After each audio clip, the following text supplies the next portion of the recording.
ఇక్కడ చెప్తున్నారు అర్జునుడు. అంటే అర్జునుడి ద్వారా మనకు తెలియజేస్తున్నారనమాట. సంపూర్ణంగా మనం స్థిరంగా మనస్సును లగ్నం చేయకుండా ఉండలేని అంటే చేసే స్థితి మనకు లేకపోతే, లగ్నం చేయ నీవు సమర్థుడు కానిచో. ఎందుకంటే గాలినైనా బంధిస్తాను గానీ, మనస్సును నిలబెట్టడం చాలా కష్టం కృష్ణ అని చెప్తున్నారు గదా అర్జునుడు. అందువల్ల ఒక్కొక్కటి స్టెప్ బై స్టెప్ చెప్తున్నారనమాట ఎలా రావాలి అనేసి. ఒకవేళ స్థిరంగా నా యందే మనసును లగ్నం చేయ నీవు సమర్థుడు కానిచో, భక్తి యోగం నందలి విధి విధానములను అనుసరింపుము.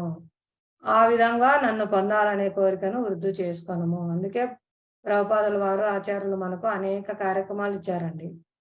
ఈ విధంగా మన మనస్సును సేవలో నియుక్తం చేయడం ద్వారా ఆటోమేటిక్‌గా మనం భగవంతుని గురించి ఆలోచిస్తాము. సేవ గురించి ఆలోచిస్తాము. ఇక్కడ ప్రసాదాలు, రకరకాల నైవేద్యాలన్నీ ప్రిపేర్ చేస్తున్నారు భగవంతునికి అర్పించడం కోసము.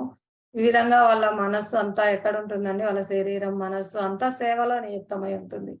ఏం చేయాలి? ఏమేం ప్రిపరేషన్స్ ఎప్పటినుంచండి మార్కెట్‌కి వెళ్ళాలి, ఏమేం తీసుకురావాలి, ఎలా వాటిని శుభ్రం చేయాలి, ఏ విధమైన కర్రీస్ చేయాలి, ఏ విధమైన రైస్ ప్రిపరేషన్ చేయాలి, ఏ విధంగా అని మొత్తం ఆలోచనలన్నీ మ ఏమేం తీసుకురావాలి అనే దగ్గర నుంచి మొదలవుతుంది. అన్నీ తీసుకొని రావడము, వంట చేయడము, శుభ్రంగా వాటిని భగవంతునికి అర్పించడము, భక్తులకు ప్రసాదం పెట్టడము, భగవంతుని ఆరాధనలో ఉండడము, సంకీర్తన బయటికెళ్ళి భక్తులతో కలిసి సంకీర్తన చేయడము, నగ రథయాత్రలు, నగర సంకీర్తన రథయాత్రలు ఇవన్నీ నిర్వహిస్తున్నారు. ఉత్సవాలు, పండుగలు వీటన్నిటిని చేయడం ద్వారా సేవలో నియుక్తమయ్యడం ద్వారా మనసంతా ఎప్పుడు సేవల గురించే, భగవంతుని గురించే ఆలోచిస్తూ ఉంటాది. ఆ విధంగా విధి విధానాలను భక్తి యోగం నందలి ఈ విధి విధానాలను అనుసరించుము.